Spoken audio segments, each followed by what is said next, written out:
आज समाज के लोग यही अज्ञानता है, मंदिरों में कोई चीज चढ़ावा देंगे दानी बन जाते हैं, धर्म गुरुओं के चरणों में कोई चीज चढ़ाएंगे दानी बन जाएंगे। धर्म गुरुओं को, चेतनावान गुरुओं को दान कोई दे सकता है? दानी बन करके इष्ट जो जन जन की जननी है, उन इष्टों को तुम दानी बन करके दान देते हो, सब कुछ इन्हीं का दिया हुआ है। तुम्हारे अंदर समर्पण का भाव होना चाहिए।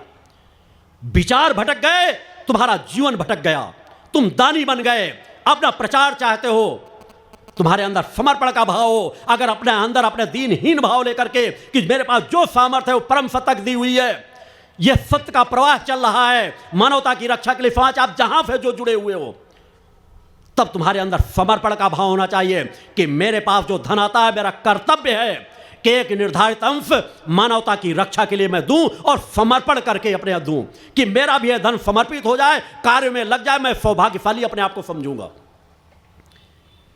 मगर आज सब समाज भटक रहा है। बड़े बड़े लोग दानी बन बन कर दान दे रहे हैं और लेने वाले हाथ फैला फैला कर दान ले रहे हैं। वो दान दे दिया, 1 लाख 1 करोड़ का दान दे दिया, उसको माल्यार्पण कर रहे हैं। अट्टहास हो रहा है, मानवता सामने बैठी रहती है, कोई आयोजन होते उनको देखो, किसी संस्था को किसी ने 1 लाख दान दे दिया, 1 करोड़ दान दे दिया, उसका माल्यार्पण होगा, उसको मंच के बगल में बिठा लिया जाएगा, वो चाहे शराबी हो, चाहे चरित्रहीन हो, कुछ भी हो। मेरा कार्य है पहले समाज को सुधारना। मेरे लिए सभी लोग एक समान हैं, सबको सम्मान देता हूं, मगर इतना नहीं कि धर्म की जो गद्दी है, धर्म का जो पद है, उस पद पर भ्रष्ट राजनेता भी बैठे और धर्माचार्य भी बैठे।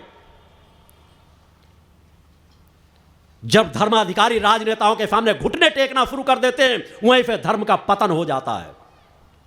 यह समाज की मूल नींवें हिल चुकी है, इन नींवों को सुधारना होगा, इन्हें संवारना होगा, तभी समाज की मानवता की रक्षा हो सकेगी। इसलिए तीनों धाराएं हमारे लिए पवित्र सेवा धर्म हैं, ये हमारे लिए पवित्र त्रिवेणी हैं। हमें समाज को इनके माध्यम से जगाने का कार्य करना है।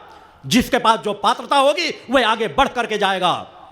और मेरे द्वारा यह उद्घोष इस धरती से भी किया जा रहा है कि आने वाला भविष्य मैं देख रहा हूं, कि आने वाला भविष्य, उसमें वक्त जरूर लगेगा, मगर वह वक्त भी निर्धारित है जब देश के लाल किले पर राष्ट्र ध्वज फहराने वाला कोई शक्ति साधक या शक्ति साधिका होगी। अनेकों प्रदेशों पर एक परिवर्तन, बहुत बड़ा परिवर्तन आएगा। दिल्ली से शंखनाद किया गया, उसके परिवर्तन की लहर लोगों ने देखा।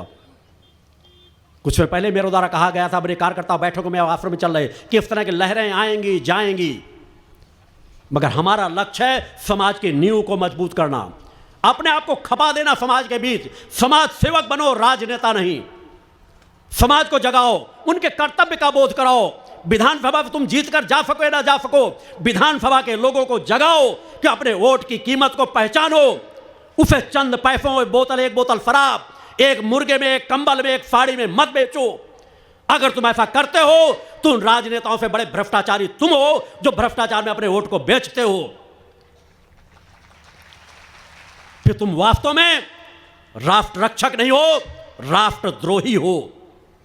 अतः मैं अपने सभी शिष्यों को कहता हूं, यह संकल्प को सदैव रखो कि अपने वोट की ताकत को पहचानो।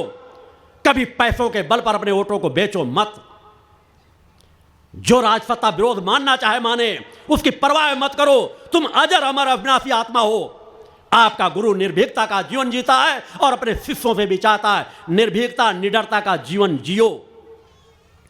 धर्म रक्षा, राष्ट्र रक्षा और मानवता की रक्षा में अपने जीवन का समर्पण करो और फिर सच्चे मन से मां की आराधना करो। देखो तुम्हें कितनी तृप्ति, शांति और संतोष मिलेगा। अपने घर को ही मंदिर बनाओ, घर में मां का ध्वज टांगो, नित्य प्रति घर में मां की आराधना हो। आपके घर में छोटे छोटे बच्चे जब प्रारंभ से उस जीवन का जिएंगे, उनके जीवन में अपने आप परिवर्तन आता चला जाएगा। वह नशे मान से मुक्त चरित्रवान बनेंगे। और जब समाज नशे मान से मुक्त चरित्रवान बनेगा तो समाज में सहज भाव से परिवर्तन आएगा। उसी परिवर्तन की दिशा में आप लोगों को कार्य करना है। मेरे द्वारा कार्य भी उसी दिशा में किया जा रहा है।